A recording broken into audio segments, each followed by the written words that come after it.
Muito obrigado, Sr. Presidente. Senhoras e senhores deputados, numa altura em que chega ao fim mais um ano letivo, é tempo de fazer um balanço ao ano que agora termina e preparar o próximo. Assim, e em espécie de reflexão sobre matérias do âmbito da Secretaria Regional da Educação, que estão na ordem do dia, julgo oportuno tecer algumas considerações. Relativamente à fusão das escolas, é certo que o número de alunos a frequentar as escolas da região autónoma da Madeira tem vindo a diminuir nos últimos anos, como consequência das alterações sociodemográficas e também da imigração forçada de famílias que, sendo vítimas do desemprego, procuram encontrar trabalho e melhores condições de vida fora da região. Como consequência desta diminuição do número de crianças, a Secretaria de Educação decide pôr em prática um plano de reorganização das escolas da região do primeiro ciclo pré-escolar, creches e infantários. Pensado o plano, é tempo de avançar e a posta em prática esta reorganização do parque escolar devido à já referida diminuição do número de crianças. Contudo, há que levantar algumas interrogações acerca dos procedimentos adotados e que têm suscitado dúvidas aos pais, às delegações escolares e aos diretores de escolas. Numa primeira abordagem acerca da fusão de escolas, parece-nos uma medida positiva e pertinente.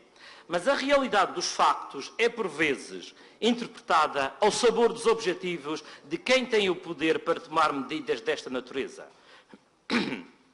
Com isto, não estou a dizer que não se devia proceder a alguns ajustes no parque escolar da região. No entanto, gostaria de opinar criticamente sobre a forma e os procedimentos tomados para levar avante este reordenamento das escolas da região. Não obstante a necessidade de se ajustar a realidade escolar à realidade social e demográfica dos nossos dias, ou, por outras palavras, de se proceder à fusão ou encerramento de algumas escolas, seria de todo pertinente que se tivessem seguido determinados requisitos e certas exigências que, embora não sendo exigências legais, são consideradas exigências de bom senso e de respeito ético e democrático pelos principais intervenientes nesta reorganização. Falo, naturalmente, dos que mais sentirão as consequências da mudança.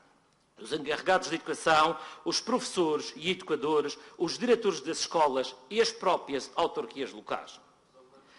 As propostas de fusões e encerramento das escolas para o próximo ano letivo foram apresentadas às direções das escolas visadas e às câmaras municipais através de reuniões realizadas em maio e junho de 2016, para entrar em vigor no próximo ano letivo, portanto, em setembro. No nosso entender, tomou-se decisões precipitadas atendendo ao número de fusões e às suas possíveis consequências. Além disto, é notório que a Secretaria Regional de Educação tomou uma posição pouco democrática ao condicionar as decisões das próprias autarquias, pois, ao imputar o ónus da responsabilidade do encerramento das escolas para a autarquia local, é uma atitude pouco responsável de quem tanto apregou a reorganização escolar, mas que apenas faz propostas e deixa a decisão final para a autarquia. E com a agravante de afirmar num discurso intimidatório que, se não houver parecer favorável da autarquia relativamente às mudanças agora possíveis, e passo a citar, a Secretaria Regional limita-se a notar o prejuízo dos alunos face a outros interesses que não o deles, mas não se opõe a tal decisão. Fim de citação. Mas há outras questões que merecem reflexão. Que problemas vão surgir com a formação de turmas com o número de alunos acima dos 26, 27 alunos, logo fora da lei? Não se diga que tal não vai acontecer porque já existe. Eu pessoalmente conheço uma turma que no ano passado, o Sr. Secretário já cá esteve e não afirmou, ou melhor disse que não era verdade, mas é verdade, uma turma de 4º ano, primeiro ciclo, com 33 alunos. E os problemas logísticos, pedagógicos e emocionais que vão surgir com novas adaptações das crianças do pré-escolar e infantários. E os problemas com a organização das escolas, com falta de salas e espaços para as aulas extracurriculares. E agora, com o aumento do número de alunos, ainda tenderá a piorar. E os casos em que são necessárias algumas obras de adaptação, quando se junta o infantário e creche, ou até mesmo o pré-escolar com o primeiro ciclo, está tudo pensado e realizado, ou vai ser necessário começar as aulas para depois se realizar as obras? E o transporte das crianças que agora têm que se deslocar para escolas mais distantes da sua zona de residência, está tudo assegurado? Serão más despesas para as autarquias?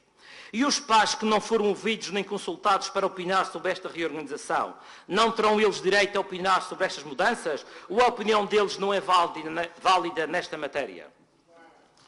Mas, Sr. Presidente, senhoras e senhores deputados, o Sr. Secretário da Educação afirmou à imprensa que esta reorganização vai fazer com que, e passo a citar, o número de professores contratados não aumente relativamente ao ano passado. Mas o problema não é este. O problema está na redução do número de postos de trabalho docente e não docente. Porque haverá um reajustamento dos professores ou educadores e funcionários necessários aos alunos em cada escola e haverá, consequentemente, redução do número de educadores ou professores. Ora, como exemplo, vejamos a realidade dos factos.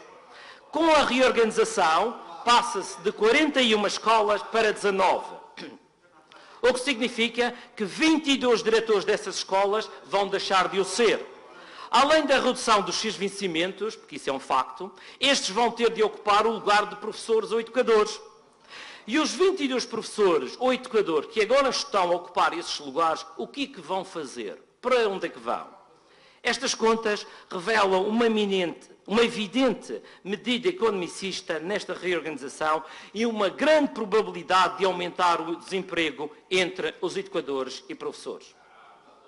Continuando, num balanço ao fim do ano letivo e início do outro, parece certo que este ano os concursos de professores voltam a acontecer no período de férias dos mesmos.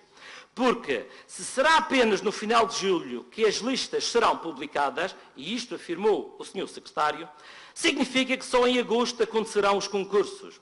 Isto sem equacionar os transtornos causados pelas já faladas mudanças. Mais uma vez, ao contrário do desejado, os professores vão de férias com a sua situação pessoal e profissional mergulhada no mundo de incertezas. Outro assunto na ordem do dia diz respeito ao novo regime de mobilidade. As novidades, entre aspas, que a Secretaria Regional de Educação quer implementar já estão a suscitar muita polémica e é certo que irá levantar muita contestação e desaprovação por parte dos professores. Esperemos que, com estas novidades, entre aspas, não se chegue a setembro, como já aconteceu ou tem acontecido em anos anteriores, e alguns professores não sabem ainda qual a sua escola de destino, ou se foi aceito ou não a sua mobilidade. Por outras palavras, vão a reuniões gerais numa escola, estando colocadas já em outras, mas que eles próprios não o sabem. Mais uma vez, os profissionais da educação foram vistos como números e não como pessoas com vidas estáveis e definidas em função do seu local de trabalho. Será que foram contabilizadas nestas mudanças as consequências e contrariedades na vida pessoal de cada docente, que de um momento para o outro tem que refazer a sua vida graças à entrada em vigor da nova portaria de mobilidade? Outro problema que terá que ser equacionado diz respeito ao pagamento de vencimentos, pois, passando as escolas de destino a ser responsáveis pelo pagamento das remunerações dos professores, será que estas têm cabimento orçamental para tal? Porque até agora os professores em mobilidade são pagos, ou foram pagos, pela escola de afetação e não pela escola de destino. Responde mais um minuto. Estou a terminar, Sr. Presidente. Obrigado. Portanto, significa que isto é um custo que não estava previsto no orçamento das escolas de destino. Ao terminar, apenas sublinhar que as medidas educativas devem ser implementadas democraticamente, paulatinamente e tendo em conta todos os intervenientes no processo educativo das crianças e não apenas considerando as pretensões unilaterais da tutela que quer deixar a sua marca de passagem pela governação. Muito obrigado.